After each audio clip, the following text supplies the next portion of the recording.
Tim, thank you so much for joining me today. It's always a pleasure to see you. Great to see you too, Barack. It's very exciting. You're doing extraordinary things in a very difficult country. Your ties are fantastic. How many ties Yeah, do you have? this is a Bitcoin tie, and it says at the bottom there, it says hashtag DGov, decentralized government. And these are they're Draper Associates logos and Bitcoin logos. So this is one I designed. There are I've been given many Bitcoin and other crypto ties.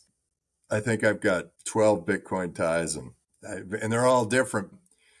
I used to wear these Save the Children ties, and they were great too, and they were all designed by children. My mom gave these to me. She was on the board there. And now I wear these, but I kind of, ties have become a brand of mine, along with the eyebrows. And so I'm pretty consistent in wearing a tie, even though I live in the Silicon Valley where nobody's wearing a tie except me. So I want to learn about your decision framework. Can you describe your framework for making investment decisions, especially in early stage? How much do you rely on data versus intuition, gut feeling, then you evaluating a potential investment? In early stage, there isn't that much data, except maybe the history of the entrepreneur, going back and finding out what they've done in the past. But there is a lot of instinct, and it's difficult, although easier, to evaluate an entrepreneur via Zoom calls. It was all I did during the pandemic, but now I'm evaluating entrepreneurs. I'm seeing more and more of them in person. We evaluate a couple of things. When I was getting going, I used to just go knock on doors that said something software or something technology or whatever and ask if they were looking for money. But now there are so many entrepreneurs and there's so much deal flow. We have incredible deal flow that now we filter to things that are challenging an existing industry. Let's say the industry is getting kind of fat and lazy. They're providing bad service at a high cost. So you could think, okay, what are those? Today, they're banking and insurance and drug companies and government. Governments provide very bad service for the price they charge. And governance is a service, and that's a very difficult concept for people to understand. But now we are very mobile. We can move from one government to another pretty easily. It's not all your friends and family might be in one country, and so moving becomes more difficult. And a lot of countries have very difficult visa and work permits. It is easier to move from one place to another, and you can communicate through these Zoom calls. All of those industries that are providing bad service at a high cost are in effect monopolies or oligopolies. When new technology comes, that's our defense against those. And when new technology comes, it allows an entrepreneur to get a wedge into that industry and just start that little, grab those customers to do one thing. And then when they grab those customers to do one thing, they might be able to expand and start taking the customers away. That is very exciting for me. I love the idea of renewal, of change, of things that might be controversial. And then when we meet entrepreneurs, I often ask the question, why are you doing this?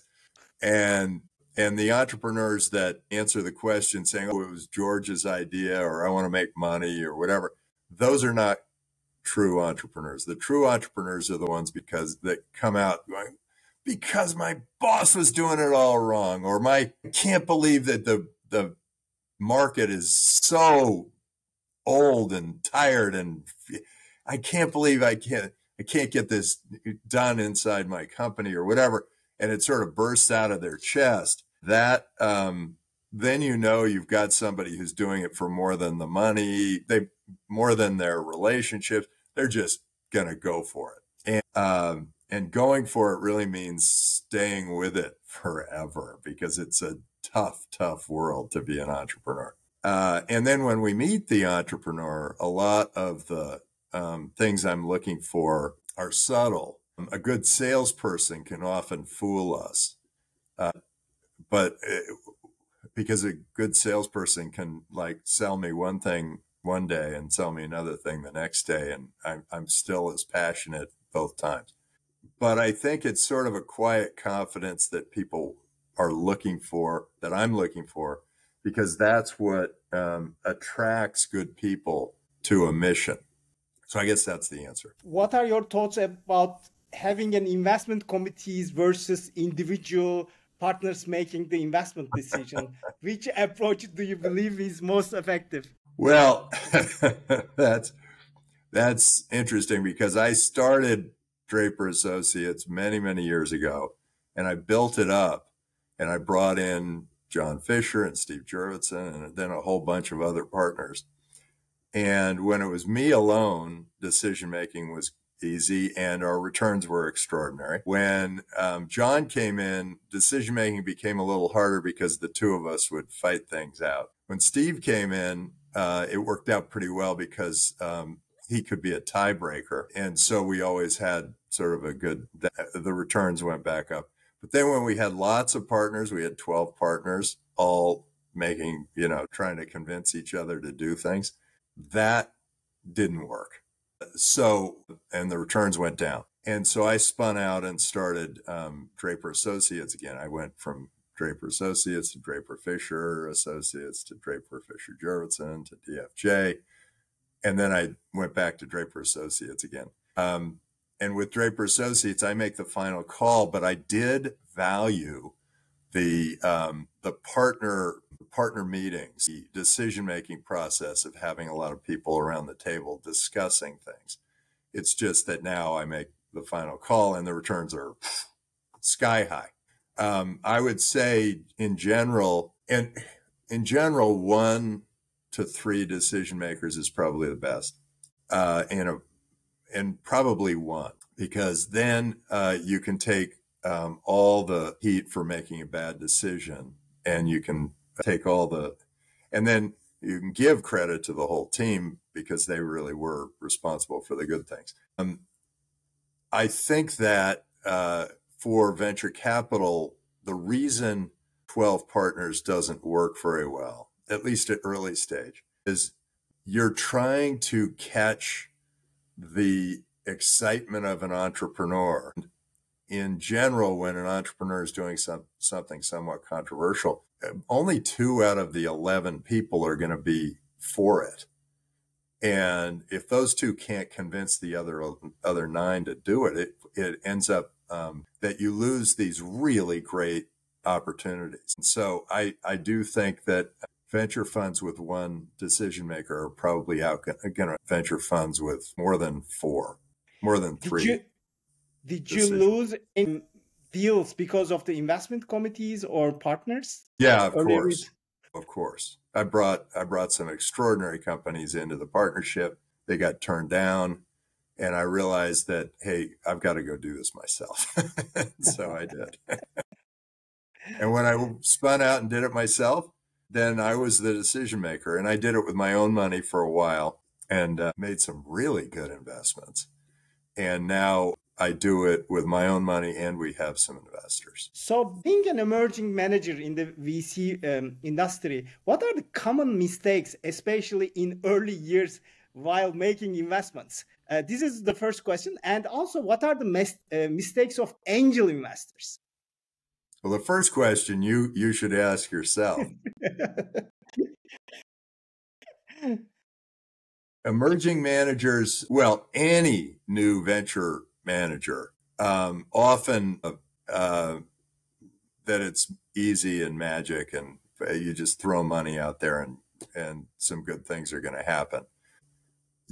I think you really need to look at every company as though it's a global company. even though you might have an advantage early on for being provincial, for a entrepreneur being provincial. So I would say generating enough deal flow is probably really important, so you can build your judgment. And then I think making sure that you're funding an entrepreneur and not just a salesperson, because that a good salesperson can usually convince you of doing things. So you have to be very aware of the people who are just good salespeople. And then raising money, think of it as an onion. You start from the center of the onion, that's you. So put money into it.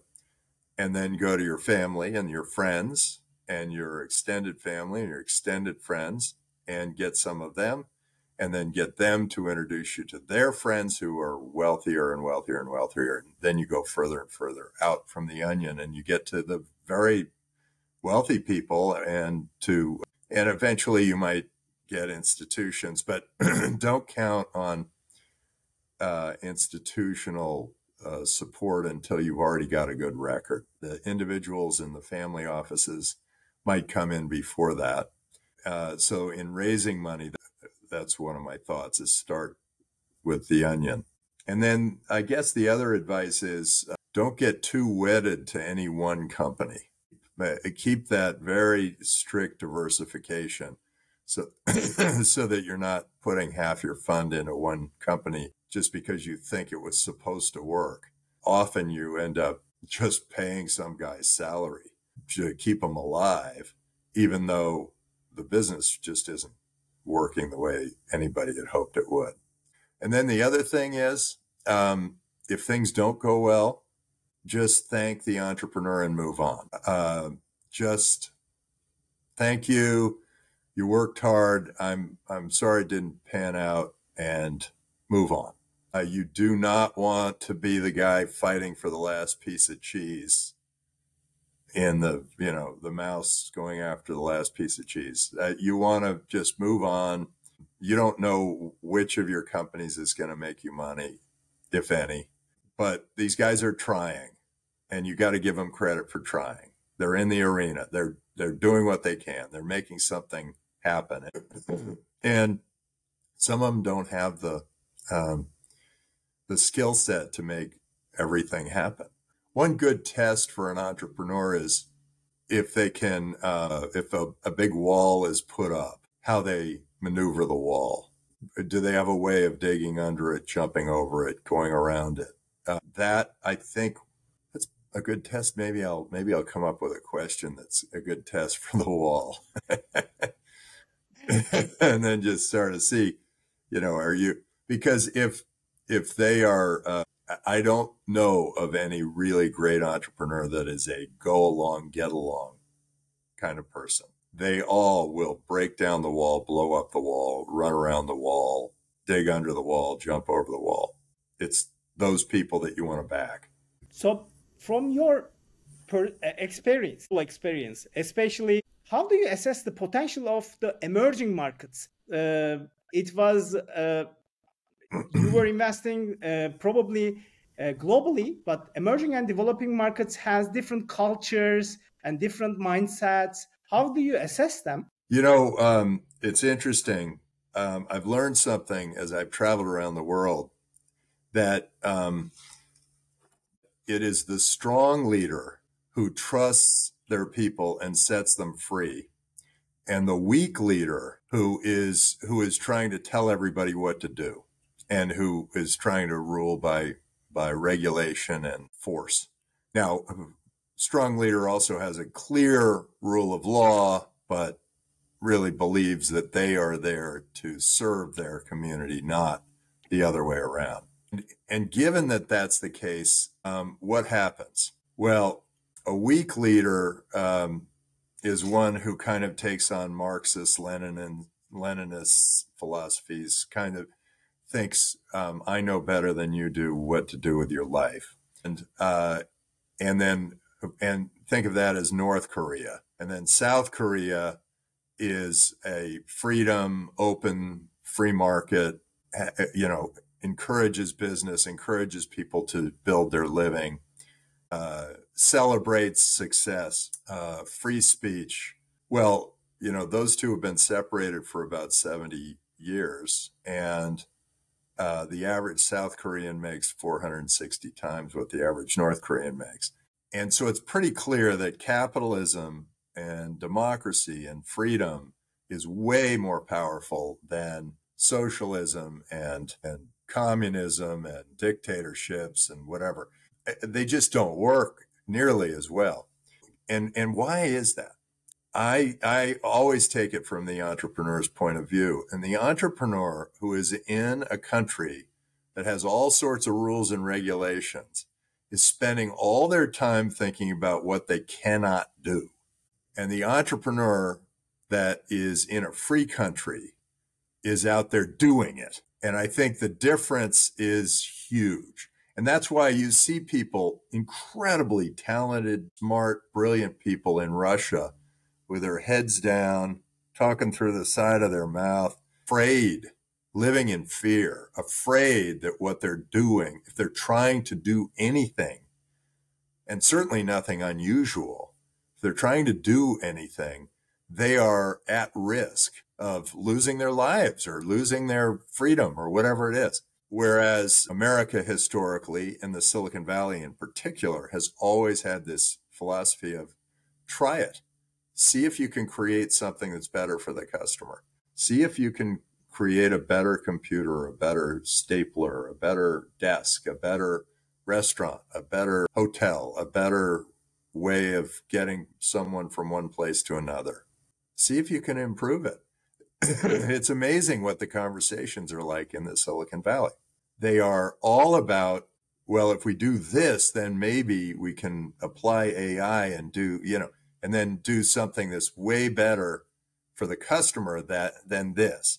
Those are the conversations. And they're talking about, well, I'm going to go get venture money so that I can do this, or I'm going to go, I'm going to go work for one of these big companies and I'm going to study this industry, and then I'm going to figure it out. Then I'm going to start my own. That's an attitude that is like, hey, anything goes. Let's go get it done. Now we're seeing more and more regulations in the US, and now other countries are starting to look freer. And so that countries are in competition with each other for the great minds and the capital and the entrepreneurs of the world. And they don't really know it, but they'll learn. People bailed out of California, went to Texas because Texas was freer. They were opening up. They weren't slapping people down for not wearing masks. They were doing, it was really interesting to watch how all these, and then they said, well, we're only losing the billionaires. Well, turns out if you lose a billionaire, you lose about 100,000 jobs. And then they're wondering why there are all these people that are on the street, homeless. They think it couldn't be that they had the worst policies in the world. It had to do with somebody else. They always blame somebody else. Then they throw more money into it, and so you get more homeless. It made no sense. It's funny, if you focus on poverty, you get more poverty.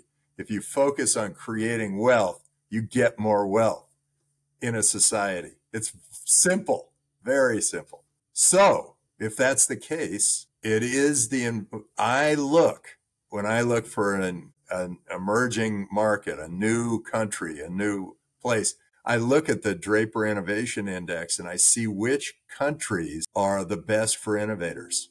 And then I'll start investing in those, or the ones that are changing from being socialistic to capitalistic, or the ones who have sort of a dynamic leader who is doing something extraordinary or trying to.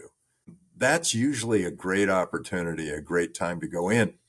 And on the other hand, I look at all these entrepreneurs with a global vision, with a vision of they have to not just win in their own provincial area, they have to win globally. And so it's got to be unique enough to win, to become a leader in a big industry. Given San Francisco's current challenges, as you mentioned, do you see Silicon Valley is losing its dominance for the startups, with new global hubs emerging in coming decades? as the main sources of successful new companies? Yeah, I think the Silicon Valley is losing. I mean, it's still a pretty dominant force in entrepreneurship, but I do believe that it is losing its edge. And there are a lot of other places around the world that are innovative and good places for us to invest and for entrepreneurs to go to run their businesses. China used to be one of those places, and then President Xi, he's a very weak leader, and and as a weak leader, he's telling everybody what to do. That's a big mistake. He should be creating a simple, straightforward rule of law, and then let everybody create their life. He doesn't know better than some little family how they should be making a living, but he seems to think he does. So very weak leader. And it's too bad because China was taking off. China was going to be the biggest economy in the world. It was really extraordinary. Now, other countries, Uruguay, India, maybe Argentina with their new leader, El Salvador, Singapore has always been very good for business. Switzerland's always been good for business. Those countries are all starting to rise up and find a good spot for entrepreneurs. And it's entrepreneurs that it's small business and entrepreneurs that really create all the delta in an economy. Venture capital industry wasn't disrupted for many years. How do you see the evolution of venture capital in the face of emerging technologies, artificial intelligence, and lots of new business models? I've heard that before, but it is true that a lot of people have come and disrupted venture capital in many, many different ways. And Boost, the accelerator, and Y Combinator have sort of turned the model upside down and attracted more entrepreneurs into their model. Andreessen Horowitz decided that they would create the marketing team and the finance team and the whatever team for each entrepreneur to help get them started. That was a new model. There have been a lot. We've created many new models. Meet the Drapers, a show that attracts entrepreneurs to it. Draper University, a new school that trains people to become entrepreneurial. So we've had some real innovation. So innovation continues to happen in venture capital. AI will have huge effect.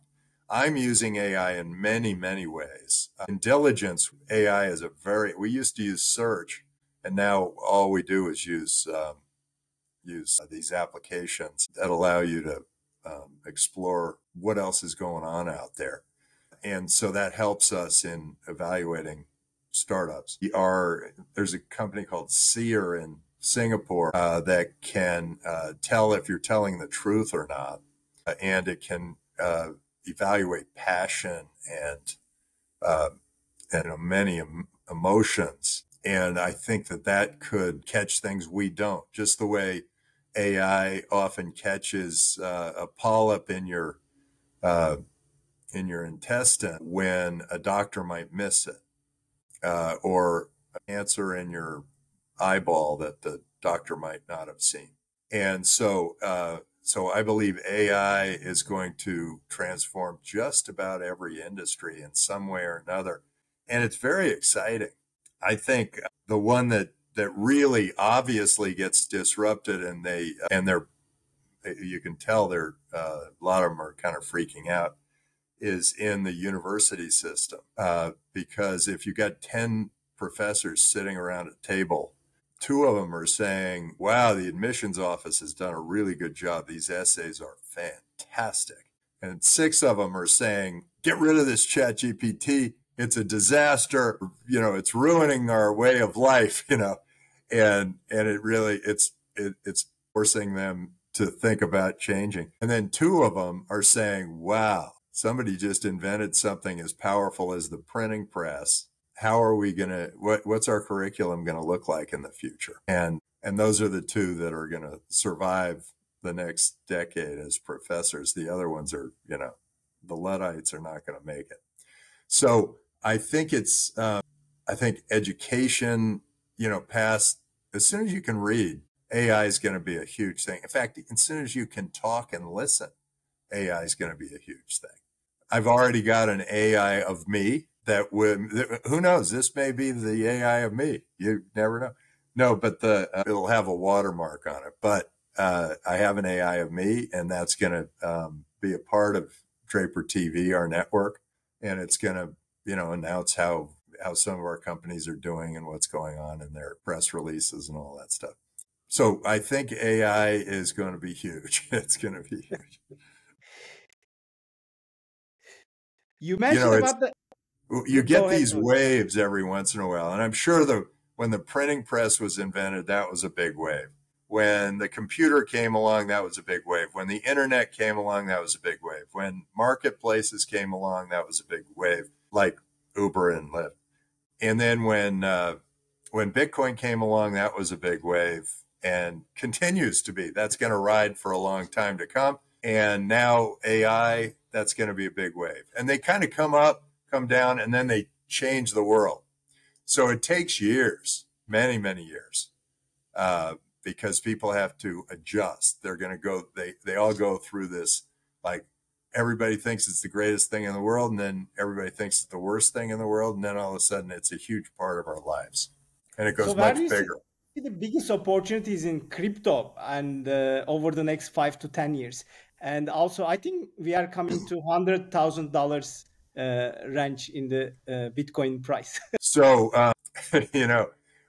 I look at things backwards sometimes. One Bitcoin is worth one Bitcoin. When you look at Bitcoin against the dollar, the price just keeps going up. Well, it kind of goes, but generally it's going sort of way up. If you put the dollar against Bitcoin, you realize that the dollar is becoming worth less and less and less and less over time. I believe that when I can buy my food, my clothing, and my shelter all in Bitcoin, I can pay my taxes in Bitcoin. I'm not going to need dollars anymore. I'm not going to want to hold dollars. There will be no reason to have dollars. It'll be like when in the U.S. they had a civil war, and the war was between the North and the South, the Union and the Confederates. And there were Confederate dollars and there were Union dollars. And when the Union beat the Confederacy in the war, the Confederate dollars were like hot potatoes. They were trying to get rid of them. My dad, when I was about 10 years old, gave me $1 million of Confederate money. And I went, $1 million? What can I do with this? And he said, nothing. And that was a message to me to realize that there are going to be currencies in the future. My guess will be there'll be fiat currencies that are going to be like that Confederate dollar. And I'm sure, in the Greek drachma, I don't think anybody wants those anymore. The French franc, I don't think anybody wants those anymore. And there will be a time when people say, well, no, of course I'm going to, I'm only accepting Bitcoin. And because they know that has a value and that value continues to increase, and that it's not subject to political whims. It's not subject to somebody just going and saying they want to print money. I don't know if people understand what inflation does, but I think the middle class in America does. When Trump spent $9 trillion, all those dollars that we had are worth now 75 cents. And it's like, you just basically took a quarter out of all of my dollars. And people they kind of going, oh yeah, inflation. What is that inflation thing? Well, that's what it is. It's political forces that print more money. And if they print more money, your money's worth less. If you have Bitcoin, you know exactly what it's worth. One Bitcoin worth one Bitcoin. And then other cryptocurrencies, I'm very enthusiastic about other cryptocurrencies, but I do believe that Bitcoin will be the standard. It'll be the Microsoft. It'll be the IBM. It'll be the Google. It'll be the one thing where everybody kind of centers their commerce around. So do you Just think the way it was. Microsoft, they had this, I see my eyebrows going crazy. It happens. In Microsoft's case, they had an operating system, and they said, hey, build applications on the operating system, just, whatever. And then they build all this stuff, clip art, little games, little stuff. And then somebody built Lotus 123, and that became pretty valuable, and WordPerfect, and that became pretty valuable. And Microsoft said, I think in our operating system, we're going to include a spreadsheet and a word processor. So that's what's happening now for Bitcoin. It's like you watched Ethereum and others, go out there and be a platform for the sandboxes, and people created all sorts of crazy stuff. Some of those things became really interesting: smart contracts, DeFi, NFTs, whatever. So all those things now are being built on Bitcoin, and you'll see that Bitcoin starts to standardize. I mean, people will start to standardize on Bitcoin. And so that's why over the since the last time Bitcoin was here, it has increased in value more than all the other ones. So as a percentage of cryptocurrency, Bitcoin's bigger, even though there have been more cryptocurrencies created. And that's because there's this consolidation that happens where people go, yeah, I'm a retailer, I'm going to accept cryptocurrency. Well, I'm going to accept Bitcoin. They don't say they're going to accept Polygon or whatever. Although Polygon's quite a good coin. What crypto regulations do you think that necessary and helpful versus restrictive and harmful? What regulations? I think governments often get it wrong. They regulate on fear. Regulators should regulate on opportunity. They should regulate on where is the opportunity here? How is that going to grow our economy? And what is going to be in the way of that? And the other thing is regulators are always anticipating problems and trying to put rules in front of anybody doing them. And so that's a huge mistake. Regulation should be reactive. They should only come when a lot of damage has happened not just a little damage. A lot of damage that has happened to a lot of people. And that's when regulations should step in. Before that, I think regulators should sit and watch. Bill Clinton, to his credit, he had people pounding on his door saying, you got to regulate the internet, and you've got to tax the internet, and you've got to stop the internet, and you've got to halt conversation on the internet. And he said, well, let's just see how it goes.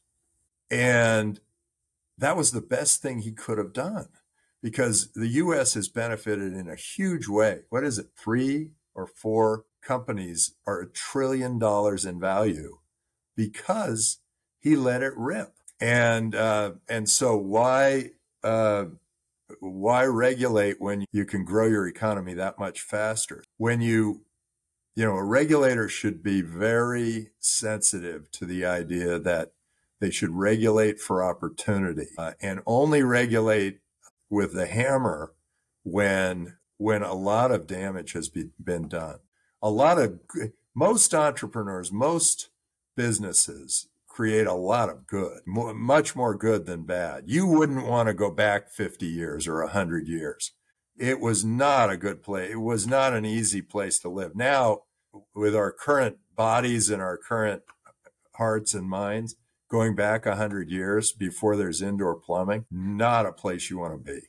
Regulators halt that progress if they try to do one of two things. If they try to put in anticipatory rules, which I think are a big mistake, or if they create a black cloud where they're just, going in and waiting for something to happen and then fining people for things that they did that weren't a part of the regulatory environment at the time. Crypto came up.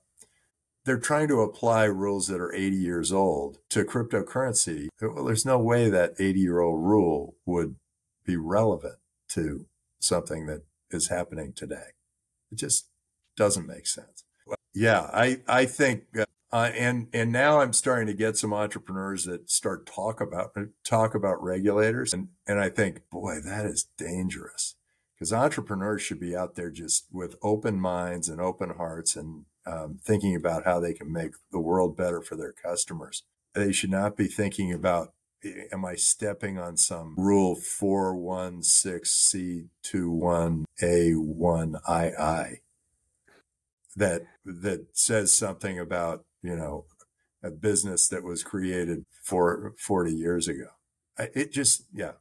Anyway, I think we have too many regulations. We have overlapping regulations. We have, I think regulators, if they add a regulation, for every page they add, they should take away two. When do you think that crypto can fully replace the fiat currencies? I'm probably not the right one to ask because I thought it was going to be done by 2022. So I was a little optimistic, and I think regulators got in the way of progress there, and they did slow it down, and that's probably one of the reasons that that we're not there yet.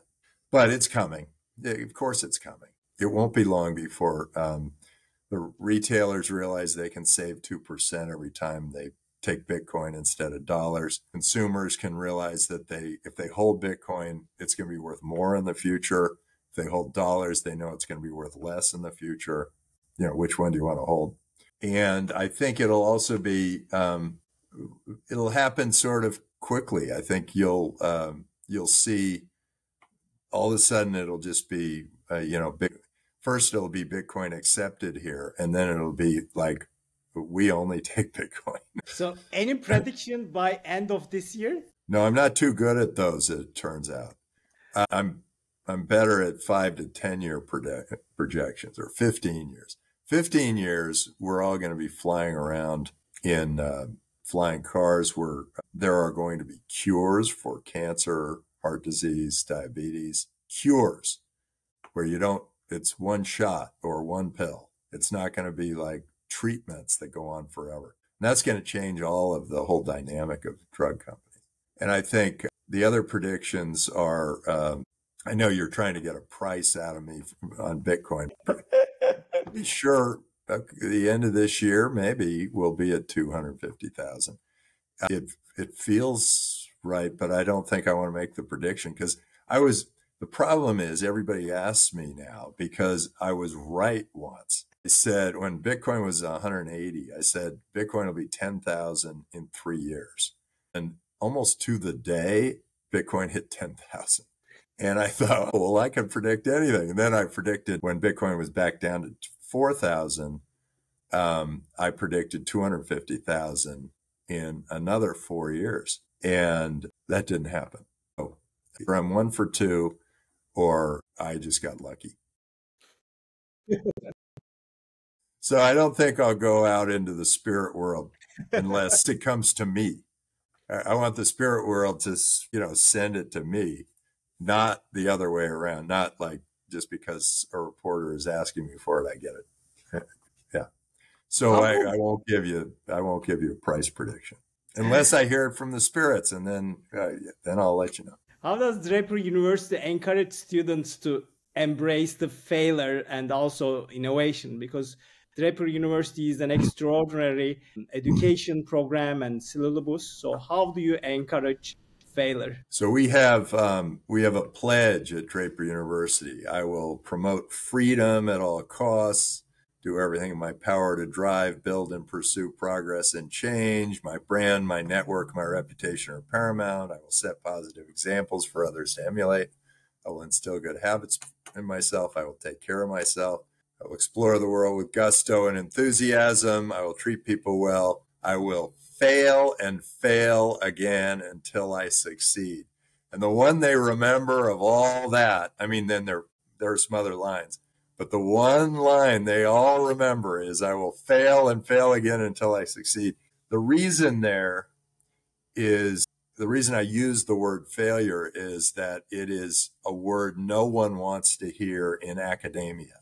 It's not a good thing in academia. And when you come out in the world, if you aren't willing to fail, you aren't willing to try anything. You don't do anything.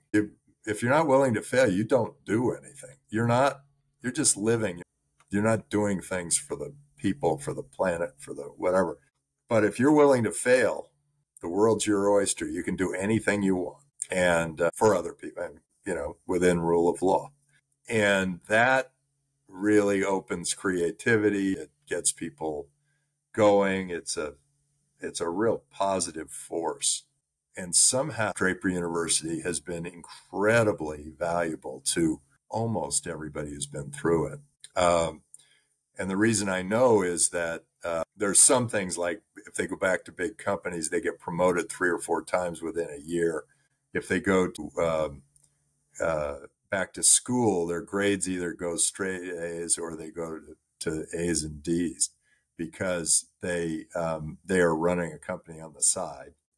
If they go out and start a business, those businesses tend to outperform other businesses. Now we've had 4,000 people through. They've started 1,000 businesses. School's 12 years old now, and 5 are unicorns. There are probably 50 that are in the $100 million value range. We say Harvard and Stanford take you for 4 years and say that they will get 85% of your jobs when you get out of school. And we say we take you for 5 weeks and our average graduate creates 7 jobs. So it's a whole different way of thinking. And that different way of thinking turns out to be incredibly valuable right now.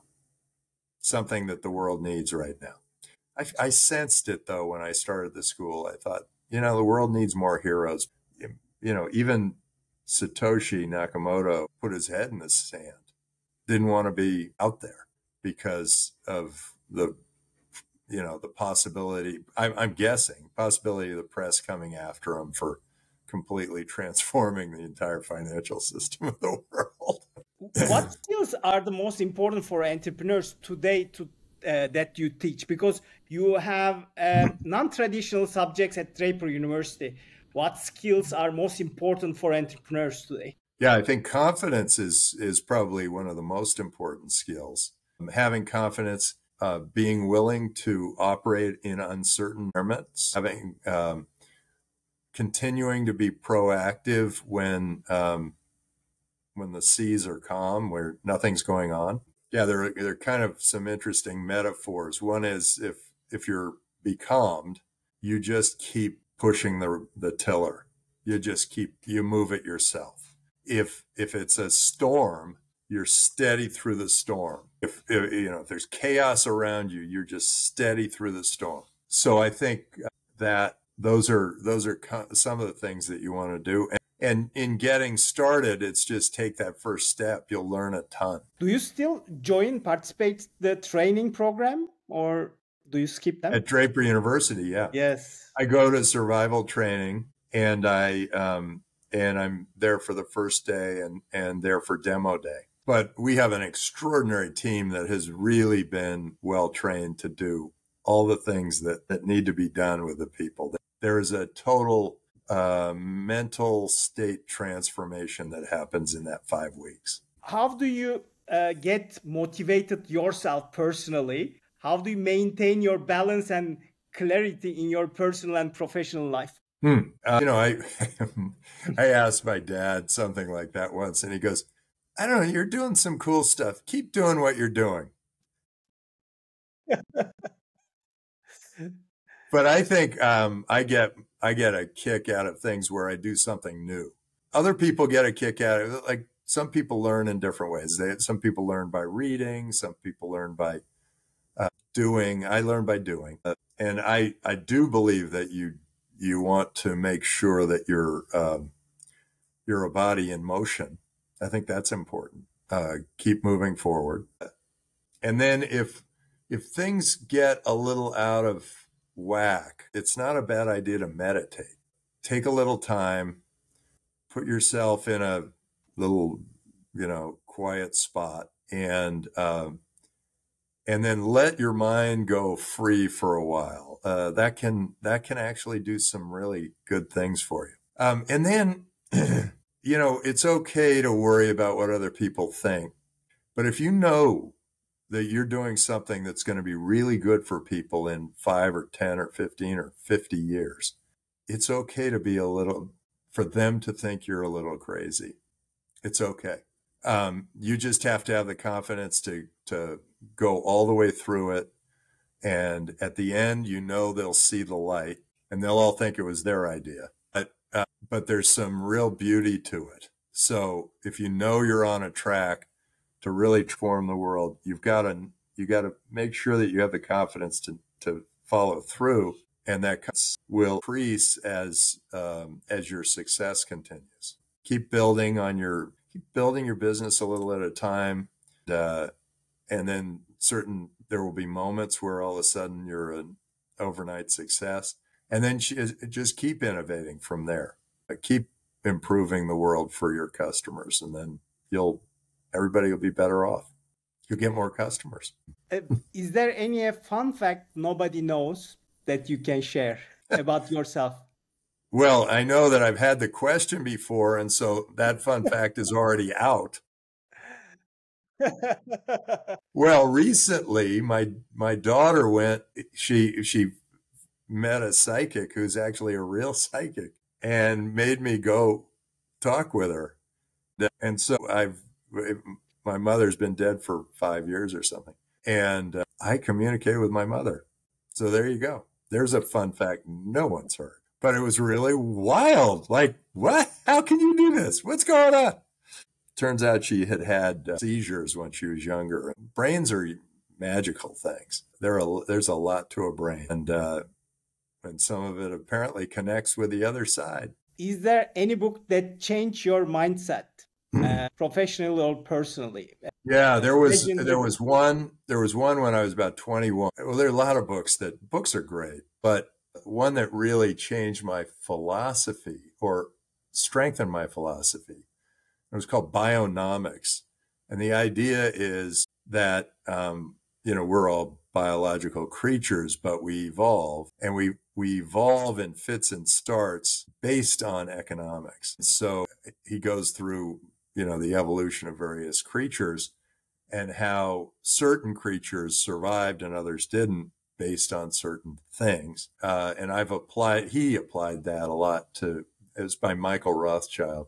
He applied it a lot to how economics works in fits and starts, and it's kind of I've always looked at it now in that way, that you'll get a new technological wave and it'll go through turmoil, but it will change the whole nature of humanity, and we'll all be doing something new. Right now, we're sitting here talking to each other, looking through a screen. Even 10 years ago, we weren't doing that. But we're evolving, and it'll grow in fits and starts. So I would say the computer was one of those fits and starts, the internet, marketplaces, Bitcoin, AI, and there will be others. And they're happening maybe faster and faster because there's more and more innovation. And innovation is halted by regulation, or really slowed down by regulation. So regulators should be aware of that you want more innovation. And as a result, you want to really be very careful and very slow to apply some regulation that's going to affect, in the US, 300 million people, but around the world, it's 8 billion people who are affected by some little regulation that some guy does.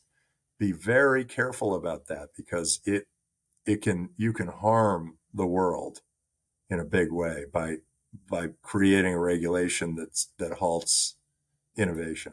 Tim, this has truly been an inspirational and insightful discussion. Thank you for sharing your wisdom and experiences. Once again, thanks, an amazing episode. Thank you very much. Great. Thank you, Barack. And send me a link. That'd be great. I will do that. Thank you very much. Okay. I can't get off and